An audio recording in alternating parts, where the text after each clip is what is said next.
Oktober, November, Desember. Udah sah nih, seperempat jalan lagi menjelang pergantian tahun. Yang pasti hari ini kita masuk ke minggu ke-40 dan kita lihat apa yang terjadi di sejarah teknologi dalam 1 minggu ke depan.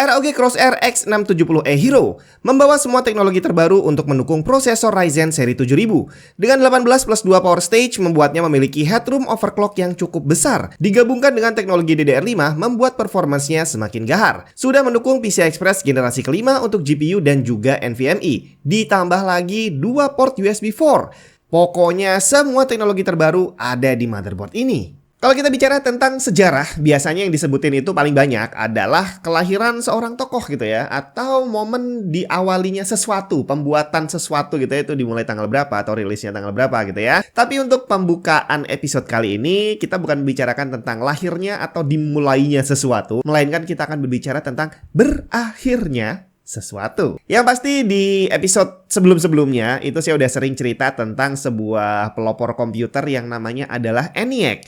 Nah, di tanggal 2 Oktober tahun 1950, ENIAC digunakan untuk terakhir kalinya. ENIAC ini dianggap sebagai komputer pertama yang full elektronik. Tapi tentu saja berakhirnya operasional si ENIAC ini bukan menjadi berakhirnya era komputer. Karena di momen ini justru terjadi lompatan besar dalam teknologi perkembangan komputer. Dan salah satunya disebabkan karena ditemukannya transistor beberapa tahun sebelumnya. Transistor sendiri sudah dikembangkan dari sejak akhir tahun 50-an. Dan di tanggal 3 Oktober tahun 1950, peneliti dari AT&T Bell Laboratories, John Bardeen, Walter Brattain, dan William Shockley menerima paten untuk transistor penemuan mereka yang sudah didemonstrasikan 2 tahun sebelumnya. Tapi sepertinya untuk teknologi bisa maju, untuk manusia bisa berpikir terus dengan kreatif, memang dibutuhkan persaingan. Dan kebetulan secara naluri manusia ini memang selalu ingin bersaing gitu ya, selalu ingin lebih baik dari saingannya atau dari teman-temannya. Bahkan dalam skala negara sekalipun,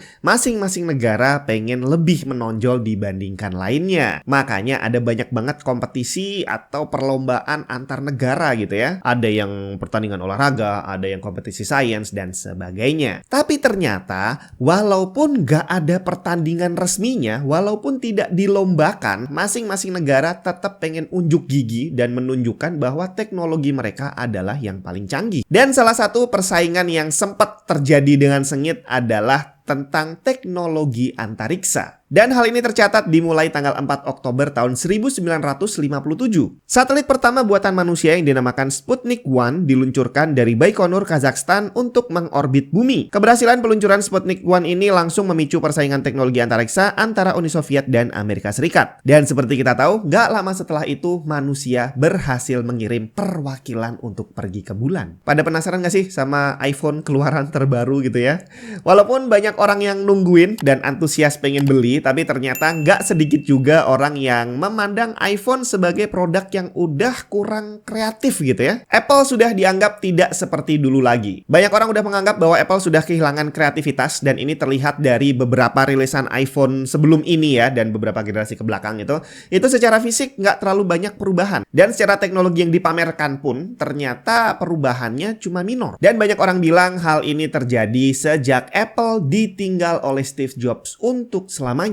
Terjadi tanggal 5 Oktober tahun 2011. Steve Jobs akhirnya meninggal dunia setelah cukup lama berjuang melawan kanker pankreas. Tidak bisa dipungkiri bahwa pada masa Steve Jobs, Apple berhasil membuat produk yang revolusioner di setiap kali rilisnya. Hampir di setiap rilis produk barunya terdapat terobosan teknologi dan ini sudah berlangsung dari sejak awal dia mendirikan Apple bareng Steve Wozniak di pertengahan tahun 70-an. Walaupun sepeninggal Steve Jobs, Apple masih terus berproduksi dan masih terus membuat karya baru, orang-orang sudah terlanjur memandangnya dengan cara berbeda. Mereka sudah dilihat sebagai perusahaan yang sudah nggak bisa lagi membuat teknologi yang revolusioner. Dan kalau bicara tentang teknologi, orang bilang teknologi itu nggak jahat. Kalau sampai dimanfaatkan untuk kejahatan, berarti yang jahat adalah manusianya. Apakah itu berlaku untuk semua jenis teknologi? Karena kalau kita lihat komputer, itu memang dibuat awalnya untuk mempermudah kita dalam melakukan pekerjaan. Dan sampai sekarang memang itulah fungsi utama komputer. Bahwa ternyata dia dipakai untuk ngehack, untuk nyuri barang, dan untuk nipu, itu adalah urusan yang berbeda. Orangnya masing-masing yang jahat. Tapi apa benar? Semua teknologi diawali dengan niat yang baik. Udah pada kenal sama mesin fotokopi kan? Biasanya kalau sekarang yang sering kita fotokopi itu kalau nggak KTP, KK,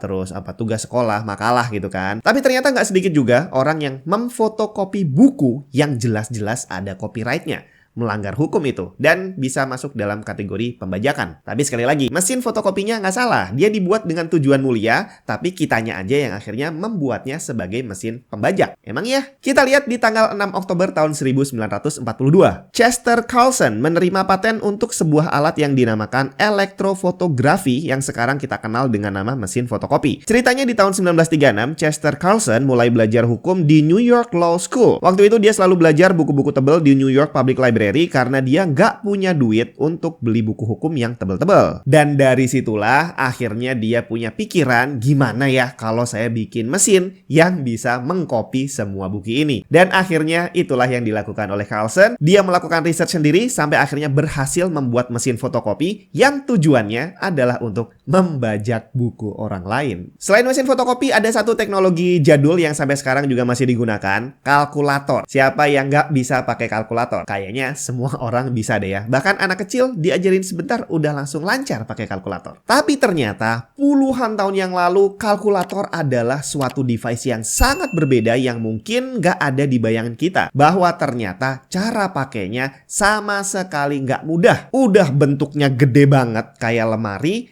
Cara pakainya kita juga harus ngikutin manual book yang kayak gini. Ini adalah manual book untuk kalkulator buatan IBM model 608 yang dirilis tahun 1957. Ini masih jauh lebih mendingan dibandingin pendahulunya model 604 yang diperkenalkan IBM di tahun 1948. Yang saat itu masih menggunakan vacuum tube. Jadi bentuknya jauh lebih gede dan listriknya juga jauh lebih boros. Nah, di tanggal 7 Oktober tahun 1954, para peneliti dari IBM melakukan modifikasi pada IBM 604 mengganti vacuum tube-nya dengan transistor yang barusan tadi saya ceritain dipatenkan 4 tahun sebelumnya. IBM 604 yang baru ini menggunakan 2000 transistor menggantikan 1250 vacuum tube. Dan ini berhasil membuat dimensinya berkurang hingga separuh dan konsumsi listriknya menjadi hanya 5% dari versi originalnya. Dan inilah nantinya yang akan dikembangkan IBM menjadi model 608.